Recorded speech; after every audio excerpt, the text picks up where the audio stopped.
नापा की तरफ से फिल्म फेस्टिवल किया गया, उस हवाले से राइटर और एक्टर से बातचीत करेंगे। उनमें 15 ॾींहं लॻा लगातार रात जो जेको असां शूटिंग पिया कयूं त माना 12 बजे जीअं सुनसान हुजे ऐं कोई असांखे न ॾिसे जीअं डिस्टर्ब बि न थियूं ॾाढी महिनत हुई जेके हिते शहर जी छोकिरियूं उनखे सम्झाइणु ॾाढो ॾुखियो हुयो। जॾहिं त पैंट शर्ट पाई वञनि पियो त पोइ उतां जेके ॿिया कपिड़ा पाइण मूंखे अरेंज करणु ॾाढो ॾुखियो पियो लॻे, मुश्किल पियो लॻे, लेकिन ॻोठ वारनि मूंखे ॾाढी हेल्प कई आहे हुन में।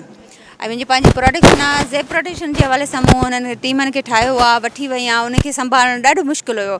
थर जे हिसाब सां माण्हू चवनि पिया गर्मी आहे कुझु एॾां छो था वञो, लेकिन महसूसु ई न पई थिए का गर्मी में।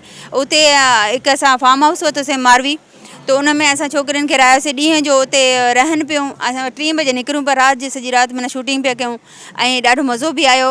वरी असां सुबुह थिए वरी घुमण पिया वञूं पहाड़ जे पासे, यानी इंजॉय बि कयोसीं ईअं न सम्झोसीं थर में का रिकॉर्डिंग कई आहे। ॾाढो सुठो लॻो ॾाढो फिल्म सुठो लॻो। फुल एंजॉय कई आहे तव्हां? इंजॉय कई आहे, ड्रामो बि कयो आहे, ईअं लॻे न पियो त असां ड्रामो करणु वञूं, सॉरी फिल्म करणु वञूं था पिया। हिन वक़्तु नापा में 3 दफ़ा हली चुको आहे प्राइवेट जेके चैनल ते हली चुका आहिनि, सिनेमा ते बि हली चुका आहिनि माशाल्लाह ॾाढो मशहूरु बि थी वियो आहे। इन हवाले सां मां केतिरी महिनत लॻी हिन फिल्म में, केतिरो ॾींहुं लॻो फिल्म में तव्हां बि आई थिंक कास्ट जो हिसो ई हुआ, ठीकु आहे न, त तव्हांखे या शूट पंहिंजो 5-6 ॾींहंनि जो हुते जेको आउटडोर जो हो, उनखां अलावा पोइ वरी एडिटिंग वग़ैरह कईसीं, सॼो 15-20 ॾींहं जो प्रोसीजर हो। बाक़ी स्क्रिप्ट लिखणु वग़ैरह उहो अलॻि सां कमु हो। महिनत केतिरो थिए थो हिन फिल्म में, जेके तव्हां एतिरी महिनत कई आहे? महिनत सवाल स्क्रिप्ट थो लिखिजे, न फिल्म थी ठहे, न आर्टिस्ट कवर थो कजे, के आर्टिस्ट अहिड़ा मिलनि था जेकी ॻाल्हि सम्झनि कोन था, उनखे माण्हू कीअं सम्झाए थो, तव्हांखे ख़ुदि एक्सपीरियंस आहे। तॾहिं मक़सदु छा हो? हिकिड़ो त पहिरियों मक़सदु जो इहो त असांजो जेको इहे कैरेक्टर जेके असांजा आहिनि, माई बख़्तावर या ॿिया बि असांजा सिंध जा किरदार आहिनि, उन्हनि खे माण्हुनि ताईं इंट्रोडक्शन ॾियणु। ॾिठो माण्हुनि त माई बख़्तावर केरु आहे, पहिरीं कंहिं ख़बर न हुई। इन खां अलावा हिकिड़ो मैसेज आहे बहादुरी जो, जुरत जो, औरत जे हौसले जो। जिते मर्द ख़ामोश हुजनि उते औरत केॾी बुरदबारी जो मुज़ाहिरो करे थी। अच्छा मैडम, आपने जो करेक्टर की बहुत अच्छा किया आपने, और मैं ये पूछना चाहती हूँ कितना मेहनत लगा, ये बहुत अच्छा फिल्म था और करना चाहती हूँ। हाँ, मेहनत हर चीज़ में लगती है। अगर आपने किसी चीज़ को अच्छा करना होता है तो उसके लिए बहुत सारी रिसर्च दरकार होती है, उसके अंदर सोच समझ हर चीज़ को इन्वॉल्व करना पड़ता है, आपकी एनर्जी बहुत लगती है उसके अंदर, तो मेहनत तो बहुत दरकार हुई। और इसलिए भी ज़्यादा हुई क्योंकि ये एक किसी की ज़िंदगी की कहानी है, सच्ची कहानी है, तो उसको पूरी तरीके से हक़ के साथ निभाना ये बहुत इम्पॉर्टेंट था। मुश्किल हुआ और भी करना इसलिए चाहूँगी क्योंकि हमारी टीम बहुत अच्छी थी। हमारे जो डायरेक्टर हैं शाहनवाज़ भट्टी साहब, वो उन्होंने बहुत हमारा ख़्याल रखा, हम लोगों को बहुत सपोर्ट करके लेके चले। हम में से बहुत लोग थे जिन्होंने गाँव की कभी शक्ल नहीं देखी हुई, ख़ासतौर पे सिंध के जो गाँव होते हैं वो बड़े मुख्तलिफ, उनका एक ट्रेडिशन चल रहा होता है, उनकी एक रख रखाव होता है, उसका उन्होंने हमें पूरी तरीके से उसकी आगाही दी। तो हमने कोशिश की कि उनके कहे हुए बहुत सारी बातों को अपनाते रहें, और ज़िंदगी को उन 4-5 दिनों के लिए उन्होंने बहुत आसान कर दिया था हमारे लिए। पहला दिन शायद मुश्किल था, गर्मी थी, खामोशी बहुत थी, हमें शोर की आदत है, जैसे आप देख रहे हैं एनवायरनमेंट में बहुत शोर है, पर दूसरे तीसरे दिन वो खामोशी बहुत अच्छी लगना शुरू हो गई थी। तो वापस आना जो था उसमें एक हल्की सी कसक थी दिल में कि अब हम वापस जा रहे हैं।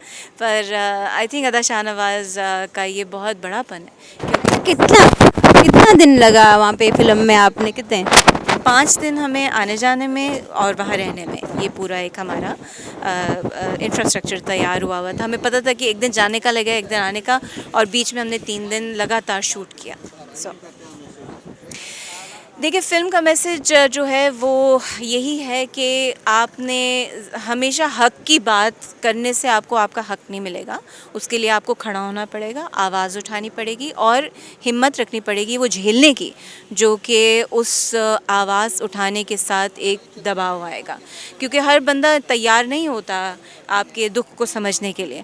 तो और अगर आप अपनी तकलीफ़ किसी को नहीं बताएंगे तो वो कोई नहीं समझेगा उसके बारे में। तो ये जो एक एहतजाज है वो चलते रहना चाहिए अपने हक़ का। और हक जिस तरह राइट्स जो होते हैं आपके, उनको एक्सरसाइज करना बहुत ज़रूरी है। आपको आके कोई प्लेटर में नहीं देगा। तो माई बख्तावर की जो कहानी है, उन्होंने अपनी ज़िंदगी देकर उस हक की बात का एक नारा जो था उसको बुलंद किया। ये बहुत ज़रूरी है। कभी कभी जानों का सदका जाया जाता है और उसके बगैर कुछ नहीं होता। कभी जान का जाता है, कभी माल का जाता है, कभी इंसानियत का जाता है, लेकिन ज़्यादा लेवल पर जब आपने कोई इम्पैक्ट बनाना होता है तो कुर्बानियाँ बहुत ज़रूरी हैं। माई बख्तावर त हिकिड़ी रियल लाइफ बेस स्टोरी आहे, बायोग्राफी आहे। उन्हनि जो वॾो किरदारु आहे। सिंध में अञा ताईं नालो आहे। उन्हनि जेकी भटाई जी तारीख़ शुरू कई हुई, ऐं मां शुक्रगुज़ार आहियां सिंध कल्चर डिपार्टमेंट जो, सर शाहनवाज़ भट्टी जो, जिन्हनि मूंखे हीउ रोल ऑफर कयो। ऐं आउं चाहींदुसि त अहिड़ियूं ॿियूं बि शॉर्ट फिल्म्स ठहनि, ड्रामा ठहनि, जेके असांजे कल्चर ऐं बायोग्राफी जिन्हनि कुर्बानियूं ॾिनियूं असांजे वॾनि, उन्हनि जे बारे में असांखे कुझु त ख़बर पवे। असांजे यूथ खे तक़रीबन ख़बर ई न आहे जेके उन्हनि कुर्बानियूं ॾिनियूं, ऐं अॼु ताईं असां उन्हनि जो फल खाऊं था पिया। असां ॾाढो इंजॉय कयोसीं ऐं हफ़्तो खनि लॻो हुयो ऐं कुझु डिफरेंट लोकेशन्स हुयूं। बहरहाल मज़ो जाम आयो असांखे, इलाही एक्सपीरियंस मिलियो। फिल्म जो मैसेज इहो हुयो, बायोग्राफी हुई माई बख्तावर जी, जिन्हनि हेॾी वॾी कुर्बानी ॾिनी, शहीद थी हुई। अनाज ते हारनि जे हुननि सपोर्ट में ॻाल्हायो हुयो। रियल लाइफ बेस ते जेके आहिनि असांखे ख़बर पए त छा छा थियो हुयो। तव्हां जेको करेक्टर कयो ऐं इन में तव्हांजो कहिड़ो रोल हुयो? ही हिन फिल्म जो मां असिस्टेंट डायरेक्टर हुयुसि ऐं पाण सभई हिन टीम जो हिसो हुयासीं। ऐं मूंखे यादि थो अचे त पाण तमामु घणो कमु कयो होसीं। छा त हिकिड़ा त हूंदा आहिनि ऑन स्क्रीन जेके रोल कनि था, त उनजो वॾो कमु हूंदो आहे, पर उनखां जेके बैक स्टेज हूंदा आहिनि या बैक कैमरा हूंदा आहिनि, उनजो तमामु वॾो हिकिड़ो रोल हूंदो आहे। त हिन फिल्म जे हवाले सां हिकिड़ो तमामु वॾो हिकिड़ो कमु हुयो जेको पाण गॾिजी निभायोसीं। फिल्म ठाहिण लाइ वियासीं, या जेका असां लोकेशन ॾिठीसीं, पोइ उते सभु अरेंजमेंट कयासीं। उनखां पोइ असांखे जेको सो हफ़्ते हिकिड़े जी शूटिंग हुई, ऐं उन शूटिंग खां पोइ ज़ाहिर में तमामु घणो कमु थिए थो। हिकिड़ो नंढिड़ो अधु कलाक जो कमु आहे, पर उन में हफ़्ता लॻी था वञनि, महीना लॻी था वञनि। त ॻोठ जेको रिकॉर्डिंग आहे उहो सही थो लॻे या शहर जो रिकॉर्डिंग सही? ही हिन फिल्म जो सॼो जेको लुक हो या हिन फिल्म जी जेका स्टोरी उहा ज़ाहिर आहे ॿारहाड़ी बेस हुई, त पोइ हिन करे ज़ाहिर लोकेशन ते ई रिकॉर्ड करणी हुई ऐं ॾाढी सुठी लॻी हुते। हुनमें कल्चरल टचिस हुया, हुनमें पंहिंजो म्यूज़िक हुयो, हुनमें पंहिंजो मैसेज हुयो, ऐं हिकिड़ी औरत जी जेका आहे स्ट्रगल आहे, हिकिड़ी पावरफुल स्ट्रगल आहे, उहा हुन में फिल्म में ॾाढी सुठी लॻी। बहितर मूंखे जेके पंहिंजा हक़ आहिनि हिन फिल्म जो जेको निचोड़ हुयो उहो इहो हो त असांखे जेका पंहिंजा हक़ आहिनि उहे विड़ी बि वठिजनि, ऐं असांखे ज़ाहिर हिन वक़्तु इहा ज़रूरत बि आहे त असां पंहिंजे हक़नि लाइ विड़ूं, लड़ूं ऐं उनखे असां हासिलु कयूं। राइटर और एक्टर की बात सुनी। इस फिल्म का मकसद ये है अपना हुकूक ले सकें। मुझे दीजिए इजाज़त सनम बलोच को।